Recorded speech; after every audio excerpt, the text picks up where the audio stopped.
Good afternoon. I guess we're ready to get started. My name is Gail McCann-Beatty.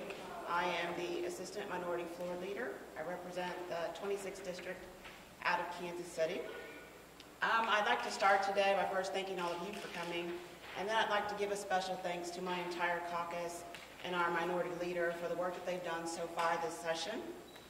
We've currently hit the midpoint, and so far we have passed out the budget bills out of our budget committee, but we have not so far had any legislation dealing with job creation.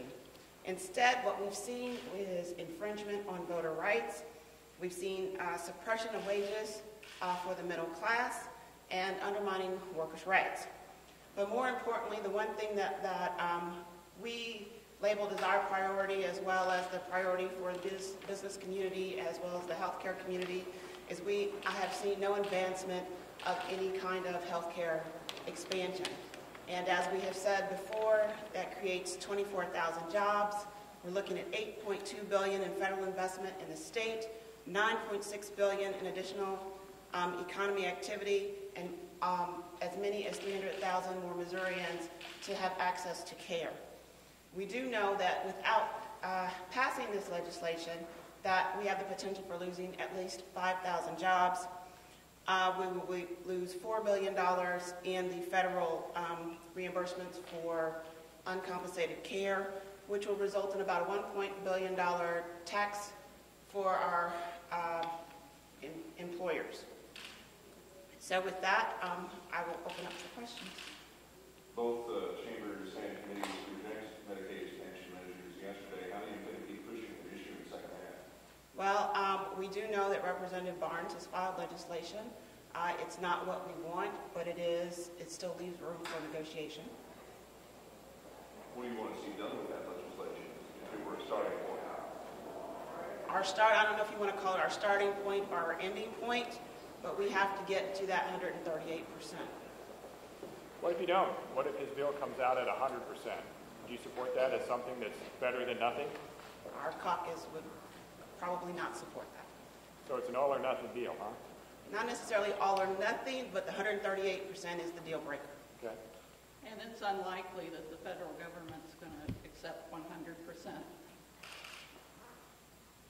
Would you elaborate on that point? The people, the states have tried to get waivers for the 100%. They are not going to drop down to that. That's 138 is their goal line.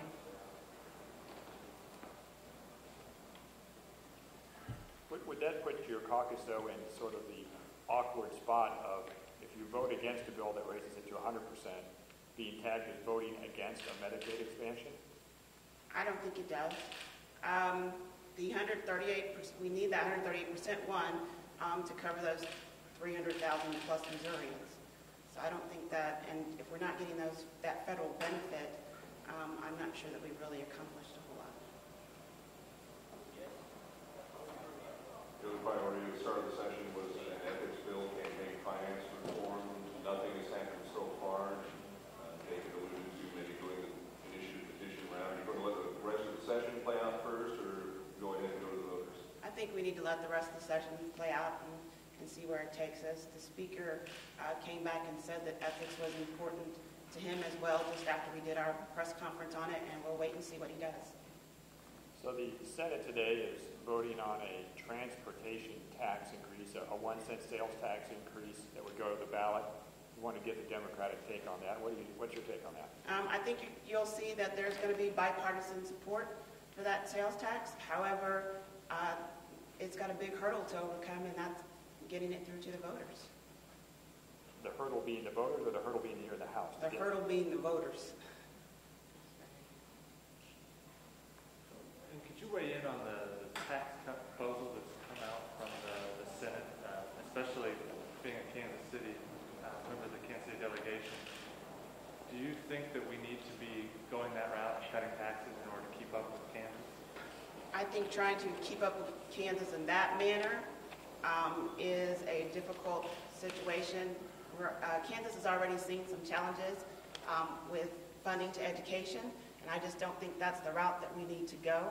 I believe that bill is looking at, I've heard estimates anywhere from $400 million to $700 million lost in revenue and with no solution for how we regain that revenue. So I do not think that's the way to go.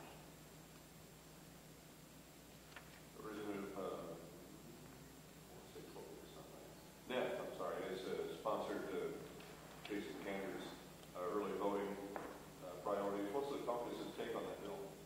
I believe the caucus is very much in support of early voting. Have you looked at that legislation? Um, The issues with what he's filed? Not yet, as of yet.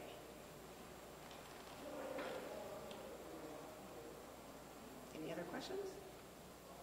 Okay, thank you.